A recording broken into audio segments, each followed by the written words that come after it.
નમસ્કાર ગુજરાત.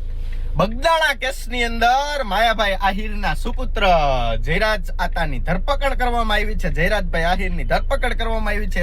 એસઆઈટીની ટીમે બહુ મોટી કાર્યવાહી કરી છે. તો આ ઉપરથી મને યાદ આવ્યું કે ગુજરાતમાં હાથાત કાંડ એવાય છે કે જેના પીડિતોએ ફરિયાદ કરી હોય અને ફરિયાદીને કોઈ પ્રકારની કઈ કાર્યવાહી જ ન બતાવવામાં આવી ને આરોપી છે એ મોટા નેતાઓના, મુખ્યમંત્રીના, મંત્રીના, કેબિનેટ મંત્રીના બધાના પીઠબળ લઈને વ્યવસ્થિત અત્યારે ગુજરાતની અંદર ઘૂમી રહ્યા છે.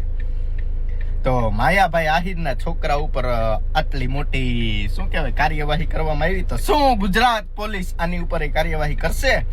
તો માયાભાઈ આ તો હું કોઈ જયરાજભાઈના સમર્થનમાં કોઈ બોલ્યું નથી. તો આહિર સમાજનો ગુજરાત ઉપર ઘણો એવો બધો શું કહેવાય સિંહ ફાળો છે.